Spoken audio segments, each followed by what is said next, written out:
Welcome to rhombus. പ്രിയപ്പെട്ട ഉദ്യോഗാർത്ഥികളെ, നിങ്ങൾ അറിഞ്ഞു കാണുമല്ലോ, NTPCയുടെ പരീക്ഷാ ഡേറ്റ് ഉടൻ തന്നെ വരും. വലിയ കാലതാമസമൊന്നും ഉണ്ടാകുകയില്ല. ഇനി നിങ്ങൾ പഠിച്ചു തുടങ്ങിയിട്ടില്ലേ? എന്തൊക്കെ നോക്കണമെന്ന് നിങ്ങൾക്ക് സംശയം ഉണ്ടായിരിക്കാം അല്ലേ? ഒരു കടൽ പോലെയുള്ള അല്ലെങ്കിൽ വളരെ കൃത്യമായ വ്യവസ്ഥാപിതമായ സിലബസുകളൊക്കെ വളരെ അപൂർവമാണ് ഇങ്ങനത്തുള്ള പരീക്ഷകൾക്ക്.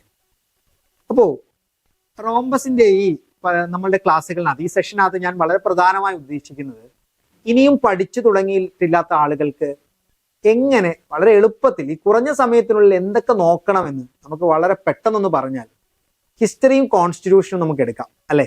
ഹിസ്റ്ററിക്കകത്ത് തന്നെ 3 തരം ഹിസ്റ്ററികളാണ്: ഏൻഷ്യന്റ് ഹിസ്റ്ററി, മോഡേൺ ഹിസ്റ്ററി, അല്ലെങ്കിൽ മിഡീവൽ ഹിസ്റ്ററി, മോഡേൺ ഹിസ്റ്ററി. ഇപ്പം ആധുനിക ചരിത്രം, അല്ലെങ്കിൽ പ്രാചീന ഇന്ത്യ ചരിത്രം, അല്ലെങ്കിൽ മധ്യകാല ഇന്ത്യൻ ചരിത്രം. ഇതിനകത്തുനിന്ന് എന്തൊക്കെ കാര്യങ്ങൾ നമുക്ക് നോക്കാം? സിലബസ് ഇല്ല, ഈ ചരിത്രങ്ങൾ തന്നെ നമ്മൾ നോക്കുകയാണെങ്കിൽ എത്രയോ കാര്യങ്ങൾ നമുക്ക് നോക്കേണ്ടിയിരിക്കുന്നു. അപ്പൊ ഇതിനകത്ത് നമുക്ക് നമുക്ക് ഏൻഷ്യന്റ് ഇന്ത്യൻ ഹിസ്റ്ററി എടുത്തു കഴിഞ്ഞാൽ, ഏൻഷ്യന്റ് ഇന്ത്യൻ ഹിസ്റ്ററിക്കകത്തുനിന്ന് നമുക്ക് എന്തൊക്കെ കാര്യങ്ങൾ നോക്കാം എന്ന് ചോദിച്ചു കഴിഞ്ഞാൽ, വളരെ പ്രധാനമായി ആ കാലഘട്ടത്തിൽ നമുക്ക് ശ്രദ്ധിക്കേണ്ടത് ഈ ഹാരപ്പ, മോഹൻജദാരോ എന്ന് പറയുന്ന സൈറ്റുകളാണ് അല്ലെ.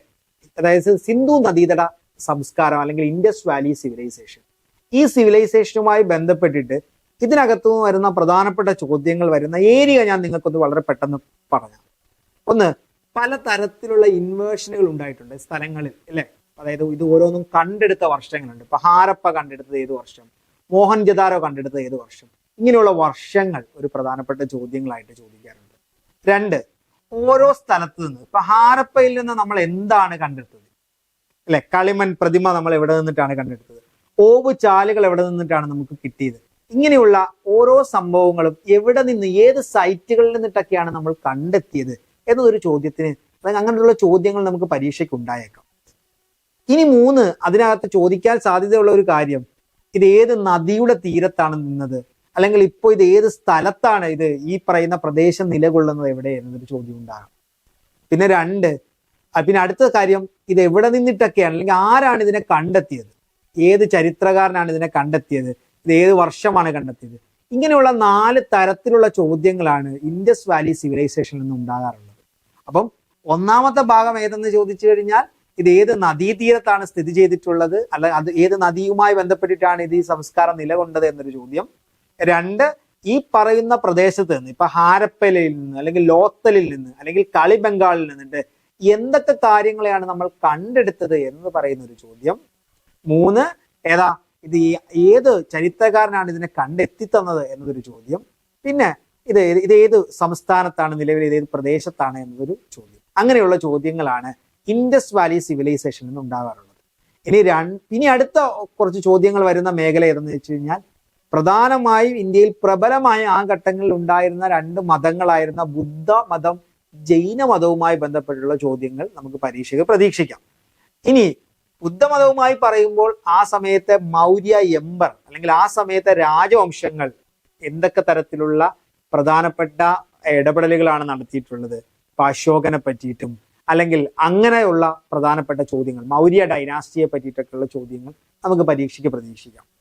ഇതൊക്കെയാണ് ഒന്ന് വളരെ എളുപ്പത്തിൽ നിങ്ങളോട് ഒരു പ്രാചീന ഇന്ത്യ ചരിത്രത്തിൽ നിന്നുണ്ടാകാൻ സാധ്യതയുള്ള ചോദ്യങ്ങൾ ഇതൊക്കെയാണ്. മധ്യകാല ഇന്ത്യയിലേക്ക് വരുമ്പോൾ പ്രധാനമായ 1206 മുതൽ ഇന്ത്യയിൽ വന്നിട്ടുള്ള പലതരത്തിലുള്ള സുൽത്താനറ്റ് ഭരണകൂടങ്ങളാണ്. അടിമ രാജവംശങ്ങളും, ലോധി രാജവംശങ്ങളും, ഖിൽജി രാജവംശങ്ങളും, സയ്യിദ് രാജവംശങ്ങളും അടക്കമുള്ള രാജവംശങ്ങളും, അവിടുത്തെ രാജാക്കന്മാരും, ആ രാജാക്കന്മാരുടെ പ്രധാനപ്പെട്ട ഭരണകാലങ്ങളിൽ ഉണ്ടായിട്ടുള്ള ഏറ്റവും പ്രധാനപ്പെട്ട ഇടപെടലുകൾ, ഇപ്പൊ ഷേർഷാ സൂരിയുടെ കാലത്ത് നിന്നുണ്ടായി, അല്ലെങ്കിൽ കുത്തബ് മിനാർ പണിഞ്ഞതാര്, കുത്തബ് മിനാറിന്റെ പണി പൂർത്തീകരിച്ചതാര്, ഇങ്ങനെയുള്ള ചോദ്യങ്ങൾ. അളവ് തൂക്ക സമ്പ്രദായങ്ങൾ ആരായിരുന്നു കൊണ്ടുവന്നത്, ഒപ്പം വളരെ പ്രധാനപ്പെട്ട മുഗൾ രാജവംശവുമായ ചോദ്യങ്ങളും നമുക്ക് അതിൽ നിന്ന് പ്രതീക്ഷിക്കാം. മുഗൾ രാജവംശം എന്ന് പറയുമ്പോൾ തന്നെ 1526 മുതൽ ബാബർ മുതൽ ഔറംഗസീബ് വരെ നീണ്ടു നിൽക്കുന്ന ആ ഡൈനാസ്റ്റി. ബാബർ, പിന്നെ അങ്ങോട്ടേക്ക് വരുമ്പോൾ ഓരോ ആളുകളായിട്ട് ഹുമയൂൺ മുതൽ, പിന്നെ അങ്ങോട്ടേക്ക് വരുമ്പോൾ അക്ബർ മുതൽ ജഹാംഗീർ, ഷാജഹാൻ, അങ്ങനെ അങ്ങോട്ടേക്ക് പോകുന്ന 6 പ്രധാനപ്പെട്ട രാജാക്കന്മാരും ആ രാജാക്കന്മാരുമായി ബന്ധപ്പെട്ട ഭരണകാലത്തെ പ്രധാനപ്പെട്ട നേട്ടങ്ങളുമാണ് പരീക്ഷകൾക്ക് സാധാരണ ചോദിച്ച് കണ്ടിട്ടുള്ളത്. ഇനി നമ്മളുടെ മോഡേൺ ഇന്ത്യൻ ഹിസ്റ്ററി എന്ന് പറയുന്ന ആധുനിക ഇന്ത്യ ചരിത്രത്തിൽ നമ്മൾ ഫോക്കസ് ചെയ്യേണ്ട കാര്യം, ആധുനിക ഇന്ത്യ ചരിത്രത്തിൽ നമുക്ക് ഏറ്റവും കൂടുതൽ ശ്രദ്ധ കേന്ദ്രീകരിക്കേണ്ട കാരണം, ഒന്ന് അതിനകത്ത് പ്രധാനപ്പെട്ട ചോദ്യങ്ങൾ വരുന്ന ഒന്ന് ഇന്ത്യൻ നാഷണൽ കോൺഗ്രസിൽ നിന്ന് എല്ലാ പരീക്ഷകൾക്കും ഓരോ ചോദ്യം വെച്ച് നമ്മൾ കണ്ടിട്ടുണ്ട്. ഇന്ത്യൻ നാഷണൽ കോൺഗ്രസ് എന്ന് പറയുമ്പോൾ ഏത് വർഷം, ഏത് സമ്മേളനം, ഏത് വ്യക്തിയാണ് ആ സമ്മേളനത്തിന്റെ പ്രസിഡന്റ്, എന്തായിരുന്നു ആ സമ്മേളനത്തിന്റെ പ്രാധാന്യം, ഇതാണ് വേണ്ടത്. അപ്പൊ നിങ്ങൾ നോക്കിയാൽ 1885 ഡിസംബർ 28 മുതൽ 1947 വരെയെങ്കിലുമുള്ള സമ്മേളനങ്ങൾ, അതിനുശേഷമുള്ള സമ്മേളനങ്ങളും പല മത്സര പരീക്ഷകൾക്കും ചോദ്യങ്ങളായി വന്നിട്ടുണ്ട്. എന്നാൽ പോലും 1947 വരെ സ്വാതന്ത്ര്യ സമര കാലങ്ങളിലെ ഇന്ത്യൻ നാഷണൽ കോൺഗ്രസും അതിന്റെ കോൺട്രിബ്യൂഷനും നമ്മളുടെ പരീക്ഷകൾക്ക് ഒരിക്കലും മാറ്റി നിർത്താൻ കഴിയാത്ത രീതിയിലുള്ള ചോദ്യങ്ങൾ ചോദിക്കുന്ന പോർഷൻസ് ആണ്. അപ്പോൾ ഇന്ത്യൻ നാഷണൽ കോൺഗ്രസ് നമ്മളുടെ മോഡേൺ ഇന്ത്യൻ ഹിസ്റ്ററിയിലെ ചോദ്യങ്ങൾക്ക് വരുന്ന ഒരു ഏരിയയാണ്. 2, 1857 കലാപം. ഇപ്പം നിങ്ങൾ പറയാം ശിപ്പായി ലഹള എന്നൊക്കെ വിളിക്കപ്പെടുന്ന 1887 ഒന്നാം സ്വാതന്ത്ര്യ സമരം എന്ന് വിളിക്കുന്ന കലാപവുമായി ബന്ധപ്പെട്ട ചോദ്യങ്ങൾ മിക്ക പരീക്ഷകൾക്കും നിരന്തരം ചോദിക്കും. കലാപത്തിന്റെ കാരണം, കലാപത്തിലെ ഓരോ സ്ഥലത്ത് നിന്ന് കലാപം നയിച്ചിരുന്നത് ആരൊക്കെയാണ്, ആ കലാപത്തിലുമായി ബന്ധപ്പെട്ട പുസ്തകങ്ങൾ, കലാപവുമായി ബന്ധപ്പെട്ടുള്ള എഴുത്തുകൾ, ഇതൊക്കെയും പരീക്ഷയ്ക്ക് എന്ത് ചെയ്യാറുണ്ട്, ചോദിക്കാറുണ്ട്. ഇനി പിന്നെ വരുന്നത് സ്വാതന്ത്ര്യ സമര ചരിത്രമാണ്. 1917 മുതൽ 1947 വരെയുള്ള വളരെ പ്രധാനപ്പെട്ട ഇൻസിഡന്റുകൾ, ഒപ്പം ബംഗാൾ വിഭജനം പോലെയുള്ള, പിന്നെ ഇന്ത്യയിലെ മറ്റ് സന്യാസി റബലിയൻ, സന്താൾ റബലിയൻ പോലെയുള്ള കർഷക സമരങ്ങൾ പോലെയുള്ള കാര്യങ്ങളൊക്കെയുള്ള വൈസ്രോയിമാരുടെ കോൺട്രിബ്യൂഷൻസ്, ഗവർണർ ജനറൽമാരുടെ കോൺട്രിബ്യൂഷൻസ് ഒക്കെയുള്ള കാര്യങ്ങളാണ് ഏഷ്യൻ അല്ലെങ്കിൽ മോഡേൺ ഇന്ത്യൻ ഹിസ്റ്ററിയിലെ മറ്റ് പ്രധാന ചോദ്യങ്ങളുടെ. ഇതിന്റെ ഏറ്റവും പ്രധാനപ്പെട്ട വെല്ലുവിളി എന്തെന്ന് വെച്ചാൽ ഇതിന് നമുക്കൊരു വ്യവസ്ഥാപിതപരമായ സിലബസ് ഇല്ല എന്നതാണ്. നമുക്ക് എങ്ങനെ ഈ ഇന്ത്യൻ ഹിസ്റ്ററിയിൽ നിന്നുള്ള ചോദ്യങ്ങളെയൊക്കെ നമുക്ക് ടാക്കിൾ ചെയ്യാം, എങ്ങനെ നമുക്ക് ഈ ചോദ്യങ്ങളെ നമുക്ക് കിട്ടാമെന്ന് ചോദിച്ചാൽ, എപ്പോഴും പ്രീവിയസ് ഇയർ ചോദ്യ പേപ്പറുകൾ നിങ്ങൾ കഴിവിന്റെ പരമാവധി, അതായത് കഴിവിന്റെ പരമാവധി ഈ മേഖലകളിൽ നിന്നുള്ള ചോദ്യങ്ങളെ വർക്കൗട്ട് ചെയ്യുക.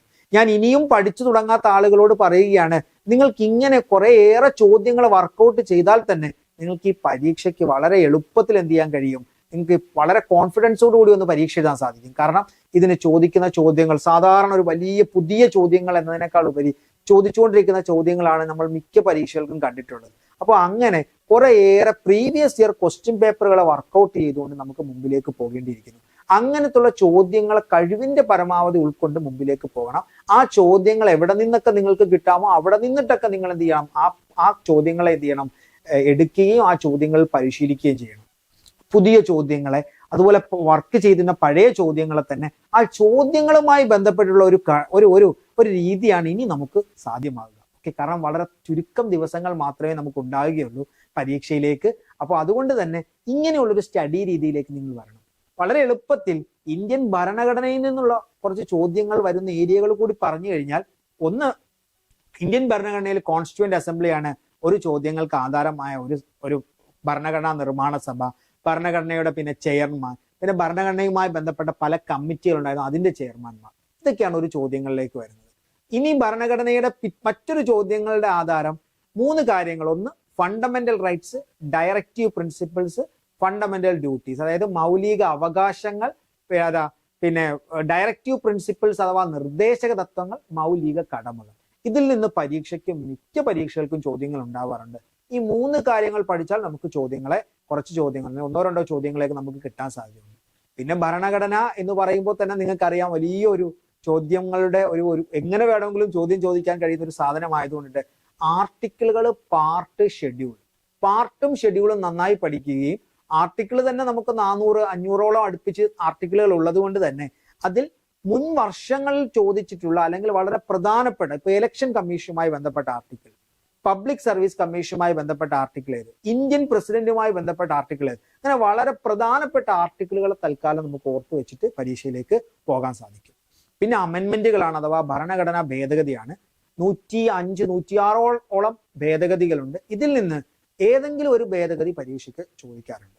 അപ്പൊ അങ്ങനെയുള്ള ഭേദഗതി, പിന്നെ കോൺസ്റ്റിറ്റ്യൂവന്റ് അല്ലെങ്കിൽ പലതരത്തിലുള്ള ഭരണഘടനാ നിർമ്മാണ ഭരണഘടനാ ബോഡികൾ, കോൺസ്റ്റിറ്റ്യൂഷണൽ ബോഡീസ്, അതുമായി ബന്ധപ്പെട്ട ചോദ്യങ്ങൾ, പിന്നെ വളരെ റയർ ഫാക്ട്സ്, ഇങ്ങനത്തുള്ള കുറച്ച് കാര്യങ്ങളൊക്കെയാണ് ഇന്ത്യൻ കോൺസ്റ്റിറ്റ്യൂഷനുമായി ബന്ധപ്പെട്ട ചോദ്യങ്ങളിലേക്ക് വരുന്നത്. അപ്പോൾ എനിക്ക് നിങ്ങളോട് പറയാനുള്ളത്, അതിതീവ്ര പരിശീലനം എന്ന രീതിയിലേക്ക് മുമ്പിലേക്ക് പോകേണ്ടിയിരിക്കുന്നു. കാരണം വളരെ കുറച്ച് ദിവസങ്ങൾ മാത്രമായിരിക്കും ഇതിന് ലഭിക്കാൻ സാധ്യതയുള്ളത്. NDPC പോലെയുള്ള ഒരു പരീക്ഷയാണ്. അധികം കാലതാമസമില്ലാതെ തന്നെ പരീക്ഷ നടത്തുകയും അധികം കാലതാമസമില്ലാതെ തന്നെ റിസൾട്ട് പബ്ലിഷ് ചെയ്യുകയും ചെയ്യുന്ന ഒരു രീതിയാണ് ഇതിൻ്റെത്. അപ്പൊ അതിനുവേണ്ടി നിങ്ങൾ അതിശക്തമായ രീതിയിൽ പഠന രീതികൾ തീവ്രമാക്കേണ്ടിയിരിക്കുന്നു. ചോദ്യങ്ങൾ വരുന്ന ഏരിയകളെ കൂടുതൽ ഫോക്കസ് ചെയ്ത് മുമ്പിലേക്ക് പോകേണ്ടിയിരിക്കുന്നു. അപ്പൊ ഈ മേഖലയിലേക്ക് റോംബസ് നടത്തുന്ന വിവിധ തരത്തിലുള്ള കോച്ചിങ് പ്രോഗ്രാമുകൾ നടക്കുന്നുണ്ട്. അപ്പൊ അതിലേക്ക് നിങ്ങൾക്ക് ഏവർക്കും സ്വാഗതം. അങ്ങനെയുള്ള കോച്ചിങ് പ്രോഗ്രാമുകൾ അറ്റൻഡ് ചെയ്തും ഒപ്പം നിങ്ങൾ മാക്സിമം പഴയ ചോദ്യപേപ്പറുകളിൽ നിന്ന് ചോദ്യങ്ങൾ വർക്കൗട്ട് ചെയ്തും ഈ പരീക്ഷയ്ക്ക് വേണ്ടി തയ്യാറാകേണ്ടിയിരിക്കുന്നു. All the best. Download the Rhombus Learning app.